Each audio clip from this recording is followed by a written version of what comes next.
Welcome back media Chhattisgarh. चलिए देखते हैं छत्तीसगढ़ की 25 फटाफट बड़ी खबरें। साथ ही डेली खबरों से अपडेट रहने के लिए चैनल को सब्सक्राइब करने के साथ वीडियो को लाइक करें।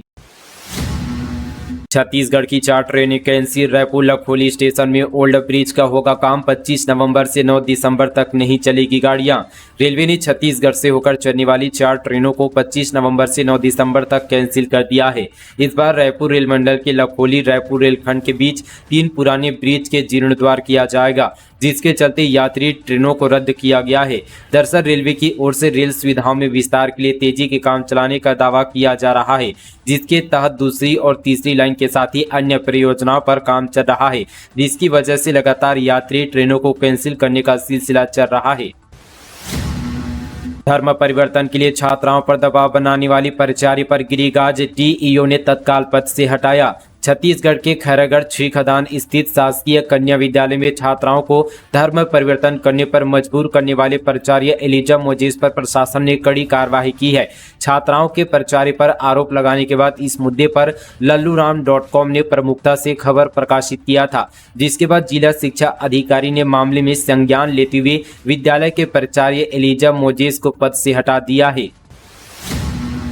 इस तारीख से शुरू होगी सीबीएसई 10वीं 12वीं बोर्ड परीक्षा। छत्तीसगढ़ में इतने स्टूडेंट्स देंगे एग्जाम। केंद्रीय माध्यमिक शिक्षा बोर्ड ने कक्षा 10वीं और 12वीं की आगामी बोर्ड परीक्षाओं का समय सारणी जारी कर दिया है। इस बार प्रदेश भर से 1 लाख से ज्यादा विद्यार्थी परीक्षा में शामिल होंगे। सीबीएसई की कक्षा 10वीं और 12वीं की परीक्षाएं 15 फरवरी 2025 से शुरू होगी और परीक्षा का पूरा शेड्यूल अब बोर्ड की आधिकारिक वेबसाइट www.cgbsc.government.in पर उपलब्ध है, जहां छात्र इसे देख और डाउनलोड भी कर सकते हैं। समय सारणी के अनुसार कक्षा 10वीं की परीक्षा 15 फरवरी को अंग्रेजी विषय से शुरू होगी। इसके बाद 20 फरवरी को विज्ञान, 25 फरवरी को सामाजिक विज्ञान, 28 फरवरी को हिंदी और 10 मार्च को गणित की परीक्षा होगी। वहीं कक्षा 12वीं की परीक्षा 15 फरवरी को उद्यमिता से शुरू होगी और 20 फरवरी को कंप्यूटर एप्लीकेशन, 21 फरवरी को फिजिक्स, 22 फरवरी को बिजनेस स्टडीज, 27 फरवरी को केमिस्ट्री, 8 मार्च को अंग्रेजी, 15 मार्च को हिंदी, 19 मार्च को इकोनॉमिक्स, 22 मार्च को राजनीतिक विज्ञान और 1 अप्रैल को इतिहास की परीक्षा होगी। छत्तीसगढ़ में गुड गवर्नेंस फेलो की होगी शुरुआत। क्षेत्रीय सम्मेलन के समापन समारोह में सीएम सानी की घोषणा। मुख्यमंत्री विष्णुदेव सानी बीते दिन रायपुर में गुड गवर्नेंस विषय पर 2 दिवसीय क्षेत्रीय सम्मेलन के समापन सत्र को संबोधित करते हुए प्रदेश में मुख्यमंत्री गुड गवर्नेंस फेलो योजना शुरू करने की घोषणा की। मुख्यमंत्री विष्णुदेव सानी ने कहा कि इस योजना के तहत छत्तीसगढ़ सरकार IIM रायपुर के साथ मिलकर छत्तीसगढ़ के मूल निवासी छात्राओं के लिए पब्लिक पॉलिसी एंड गवर्नेंस में मास्टर पाठ्यक्रम शुरू करेगी। इसके लिए छात्रों का चयन कैट के माध्यम से किया जाएगा। कौन बनेगा रायपुर दक्षिण का विधायक, आज होगा भाग्य का फैसला। 19 राउंड में वोटों की गिनती। रायपुर नगर दक्षिण उपचुनाव के लिए मतगणना आज सेजबहार स्थित गवर्नमेंट इंजीनियरिंग कॉलेज में होगी। इस संबंध पर मुख्य निर्वाचन पदाधिकारी रीना बाबा साहेब कंगाले ने बताया कि विधानसभा क्षेत्र 51 रायपुर नगर दक्षिण के उप निर्वाचन की मतगणना आज होगी। उन्होंने बताया कि निर्वाचन के यहाँ पर 2 सहायक रिटर्निंग अधिकारियों की नियुक्ति की गई है। इसके अतिरिक्त मतगणना के लिए 4 अतिरिक्त सहायक रिटर्निंग अधिकारियों की नियुक्ति की गई है। उन्होंने कहा कि मतगणना का कार्य मतगणना की तिथि के दिन 8 बजे शुरू होगा और सुबह 8 बजे से पोस्टल बैलेट की गणना होगी। पोस्टल बैलेट की गणना शुरू होने के बाद 8:30 बजे से ईवीएम मशीनों के मतों की गणना शुरू होगी। कबाड़ियों पर जसपुर पुलिस का बड़ा एक्शन। बड़ी संख्या में साबुत बर्तन, बिना किसी दस्तावेज के मिले, लाखों की नकदी भी मिली। जसपुर जिले में पुलिस विभाग ने कबाड़ का कारोबार करने वाले के गोदामों पर छापामार कार्रवाई की है। इस दौरान कबाड़ियों के गोदाम से कांसा के बर्तन और सामान समेत 21 लाख रुपए जब्त की गई है। साथ ही गोदाम में यहां रखे सामानों की जाँच भी की गई है। यह कार्रवाई कांसाबेल थाना क्षेत्र में हुई है। मछली पालन में कांकेर जिला देश में फिर अव्वल। नई दिल्ली में केंद्रीय मंत्री के हाथों मिला सम्मान, सीएम साय ने दी बधाई। कांकेर जिले को मत्स्य पालन के क्षेत्र में राष्ट्रीय स्तर पर बेस्ट इनलैंड डिस्ट्रिक्ट अवार्ड मिला है। सीएम विष्णुदेव साय ने गौरवपूर्ण उपलब्धि के लिए राज्य के सभी मत्स्य कृषकों को बधाई दी है। नई दिल्ली में आयोजित कार्यक्रम में केंद्रीय मंत्री ने सम्मान दिया। राज्य को इससे पहले भी मत्स्य पालन के क्षेत्र में यह अवार्ड मिल चुका है। बलरामपुर ट्रिपल मर्डर, मां बेटी दोनों का था लव अफेयर। शादी से इनकार करने पर मुख्तार और आरिफ ने की हत्या, खेत में मिले थे नरकंकाल। बलरामपुर में मां बेटी और बेटे की हत्या के मामले में नया खुलासा हुआ है। आरोपी मुख्तार का झाड़ फूक को लेकर उस परिवार में आना जाना था। इस दौरान उसका महिला से प्रेम संबंध बन गया था। वहीं आरोपी के भाई आरिफ का महिला की बेटी से प्रेम संबंध था। महिला की बेटी मुस्कान ने शादी से इनकार कर दिया था, जिसके बाद दोनों भाइयों ने ट्रिपल मर्डर को अंजाम दिया। इससे पहले सिर्फ आरोपी मुख्तार को ही गिरफ्तार किया गया था। उसने बताया था कि भाई आरिफ मुस्कान और परिवार पर पैसे खर्च करता था, घर में पैसे नहीं भेजता था। इसके चलते मुस्कान और उसके परिवार को खत्म कर दिया। मां बेटी और बेटी की हत्या के मामले में पुलिस ने मुख्य आरोपी मुख्तार और उसके भाई आरिफ को बीते दिन कोर्ट में पेश किया गया, जहां से दोनों को जेल भेज दिया गया है।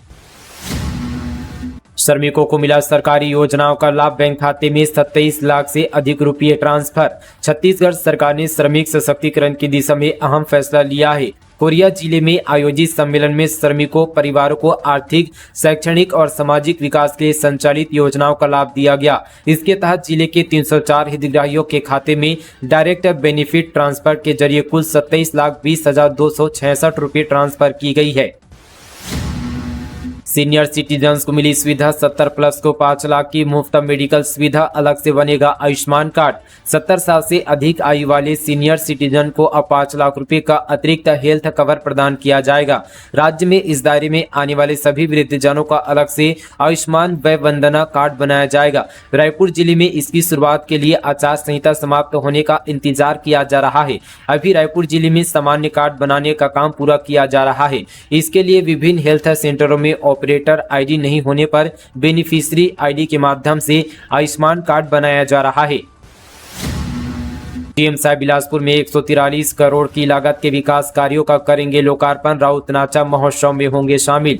मुख्यमंत्री विष्णुदेव साय आज बिलासपुर को 143 करोड़ 68 लाख रुपए की लागत के अनेक विकास कार्यों की सौगात देंगे। मुख्यमंत्री बिलासपुर में आयोजित कार्यक्रमों के दौरान Sakri road, Manocha road, sports complex, mini stadium, city Kotwali के पास निर्मित मल्टी लेवल पार्किंग और अरपा नदी तट पर निर्मित राम सेतु मार्ग का लोकार्पण करेंगे। सीएम साय इस मौके पर लाल बहादुर शास्त्री स्कूल में राउत नाचा महोत्सव में भी शामिल होंगी।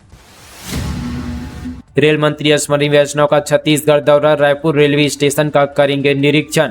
रेल मंत्री अश्विनी वैष्णव 25 नवंबर को छत्तीसगढ़ दौरे पर आ रहे हैं।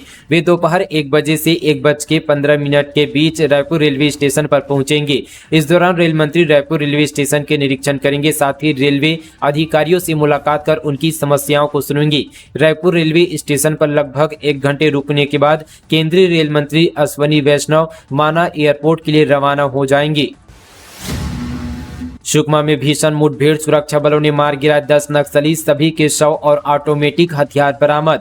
बस्तर संभाग में एंटी नक्सल ऑपरेशन लगातार जारी है। इसी क्रम में कोंटा ब्लॉक के भेज्जी इलाके में बीते सुबह टीआरजी जवानों की नक्सलियों से मुठभेड़ हुई। इस मुठभेड़ में 10 नक्सली मारे गए हैं, सभी के शव बरामद कर लिए गए हैं। वहीं घटना स्थल से 3 ऑटोमेटिक हथियार भी बरामद किए गए हैं। जवानों को सूचना मिली थी कि नक्सली उड़ीसा के रास्ते छत्तीसगढ़ में दाखिल हो रहे हैं। उन्हें यहाँ पर रोकने के लिए जवानों की एक यहाँ पर टुकड़ी निकली थी।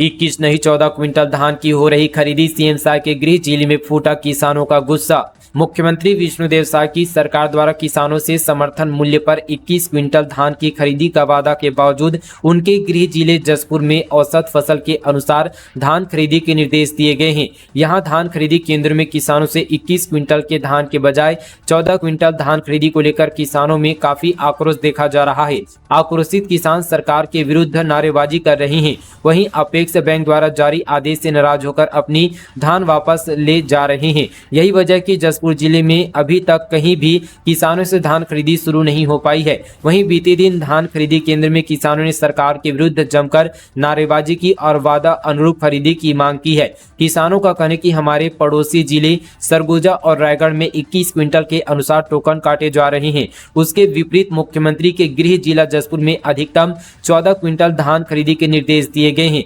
इसी विवाद को लेकर किसान अपना धान खरीदी केंद्र से उठाकर वापस लौट रहे हैं। यहाँ पर किसानों से कहा गया कि उनके औसत फसल के अनुसार 14 क्विंटल धान की ही खरीदी हो सकती है। इस बात से किसान अपना धान बिक्री के बजाय धान लेकर वापस लौट आए। इससे पहले समर्थन मूल्य पर 14 क्विंटल औसत धान खरीदी को लेकर किसानों ने जमकर विरोध प्रदर्शन भी किया। इन किसानों का कहना है कि मुख्यमंत्री विष्णुदेव साय के गृह जिले में किसानों से भेदभाव करना उचित नहीं है।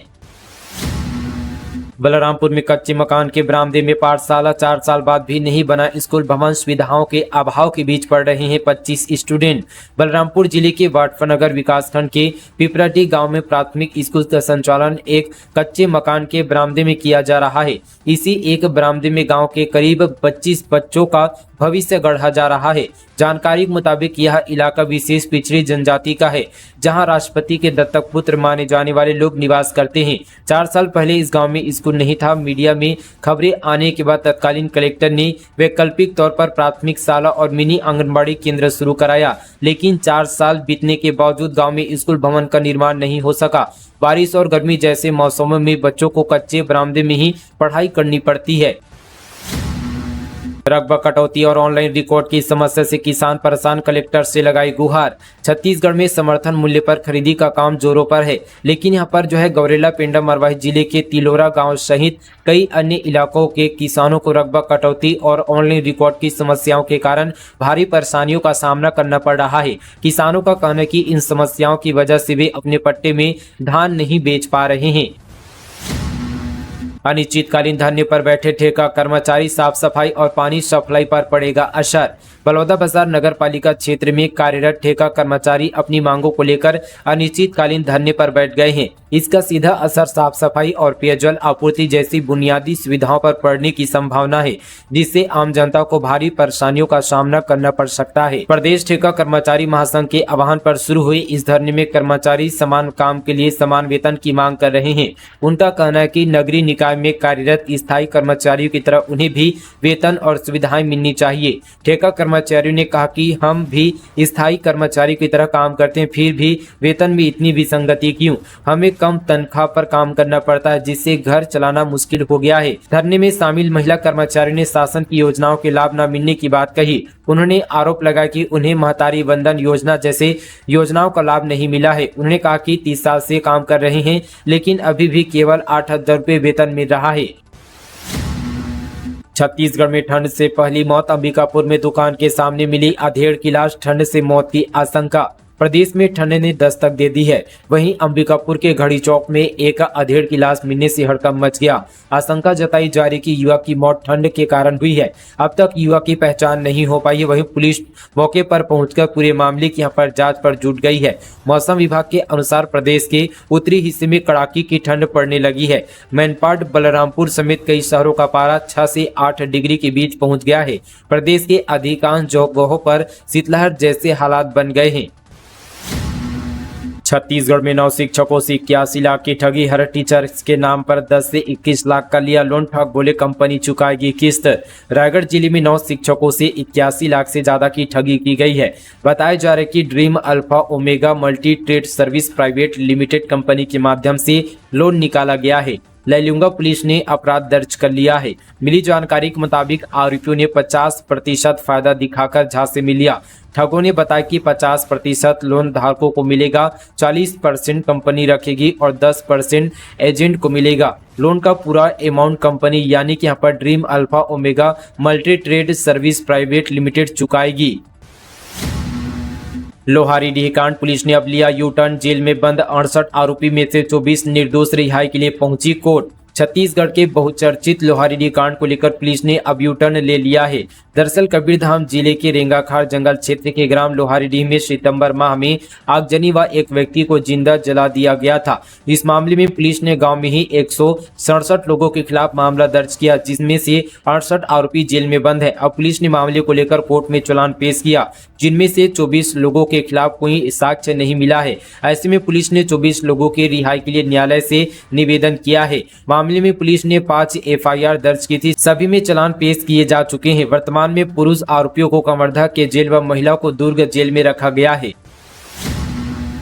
पीएम आवास में फर्जीवाड़ा रिश्वतखोरों के हाथों में शासन की महत्वाकांक्षी योजना, शिकायत और जांच के बाद भी अब तक नहीं हुई कार्रवाई। शक्ति जिले में पीएम आवास के नाम पर रिश्वत लेकर जमकर फर्जीवाड़ा किया जा रहा है। रोजगार सहायक को इस महत्वाकांक्षी योजना का लाभ गरीब परिवार तक पहुंचाने की जिम्मेदारी दी गई है, जो फर्जी जियो टैग कर मकान बने बिना ही पैसा निकलवा रहा है और उसमें खुद भारी भरकम कमीशन खा रहा है। शक्ति के ग्राम हठेली में कई हितग्राहियों के नाम से रोजगार सहायक ऐसा ही फर्जीवाड़ा कर सरकार को चूना लगा दिया है। इस पूरे खेल में जनपद के कई अधिकारियों की भी संलिप्तता बताई जा रही है। गांव के जय कुमार की शिकायत के बाद पूरे मामले में जांच तो शुरू की गई है, जिसमें कई हितग्राहियों के बयान के बाद फर्जीवाड़ा किया जाना पाया गया है। वहीं मामले की जांच करने पहुंचे जनपद अधिकारी गौरी शंकर चौधरी और मधुसूदन पटेल ने अभी तक प्रतिवेदन प्रस्तुत नहीं किया है, जिससे मामला गड़बड़ नजर आ रहा है। सवाल यह कि पूरे मामले की जांच के जिम्मा जनपद के ही अधिकारियों को दिया गया, जो खुद सरकार की महत्वाकांक्षी को पलीता लगाने में जुटे हुए हैं। शक्ति जनपद सीईओ प्रीति पवार ने बताया कि हरेठी पंचायत में पीएम आवास में रोजगार सहायक अजय बरेठ द्वारा गड़बड़ी की शिकायत मिली थी, जिसमें टीम बनाकर जांच कराई गई है। जांच टीम ने अभी प्रतिवेदन नहीं दिया गया है। जांच प्रतिवेदन आते ही दोषियों पर कड़ी कार्रवाई की जाएगी। राजधानी में कई गिरोह सक्रिय, प्रोफेसर आरएसडीएम ने यह है शहर के क्रिमिनल्स गैंग नशे के काले कारोबार से चाकूबाजी तक। राजधानी में आपराधिक गतिविधियां संचालित करने बदमाश गिरोह बनाकर घटना को अंजाम दे रहे हैं। बदमाशों के बीच वर्चस्व की लड़ाई के लिए कई बार खूनी संघर्ष भी हुआ है। बदमाशों के गैंग लोगों के बीच खौफ पैदा करने सोशल मीडिया का भी सहारा ले रहे हैं। ऐसे गिरोह बनाकर आपराधिक घटनाओं को अंजाम देने वाले बदमाशों के खिलाफ एसएसपी डॉक्टर संतोष कुमार सिंह ने कार्रवाई करने के निर्देश दिए हैं। एसएसपी के निर्देश पर क्राइम ब्रांच की टीम बदमाशों को चिन्हांकित कर लगातार कार्रवाई करने का दावा कर रही है। बॉक्सिंग चैंपियन में स्वर्ण और रजत पदक जीतने पर खिलाड़ियों को उद्योग मंत्री दिवांगन ने दी बधाई। छत्तीसगढ़ के खिलाड़ियों ने गोवा में एशियन थाई बॉक्सिंग चैंपियनशिप में अपना परचम लहराया है। एशियन थाई बॉक्सिंग चैंपियनशिप में स्वर्ण और रजत पदक जीतकर कोरबा लौटे खिलाड़ियों को वाणिज्य, उद्योग और श्रम मंत्री लखनलाल दिवांगन ने बधाई देकर उनका हौसला बढ़ाया। ऑटो पर चिपकाया गया रजिस्टर्ड नंबर, यात्रियों की एक शिकायत पर चालक के खिलाफ होगी त्वरित कार्रवाई। बलौदाबाजार जिले में सुव्यवस्थित और सुरक्षित यातायात व्यवस्था को लेकर पुलिस अधीक्षक ने ट्रांसपोर्टरों की बैठक ली और वाहन चालकों को शराब पीकर वाहन न चलाने की सख्त हिदायत दी है। यदि ऐसा होता है तो चालक के साथ वाहन मालिकों पर भी कार्रवाई होगी। वहीं उन्होंने चालकों को बेहतरीन तरीके से वाहन खड़े न कर यार्ड में ही वाहन खड़ा करने हिदायत दी गई है। इसके अलावा एसपी के निर्देश पर यातायात डीएसपी अमृत कुजूर ने भी यहां पर बलौदाबाजार के ऑटो चालकों की बैठक ली और यातायात नियमों को पालन करने के सख्त निर्देश दिए हैं। आम नागरिकों को ऑटो में कोई तकलीफ न हो और उनकी शिकायत पर तत्काल कार्रवाई हो सके, इसके लिए भी सभी ऑटो पर चालक के नाम से रजिस्टर्ड सीरियल नंबर चिपकाया गया है। तो दोस्तों, ये थी आज की छत्तीसगढ़ की तमाम 25 फटाफट बड़ी खबरें। मिलेंगे दोस्तों और किसी न्यूज के साथ, तब तक के लिए दोस्तों जय हिंद, जय छत्तीसगढ़, जय जोहार।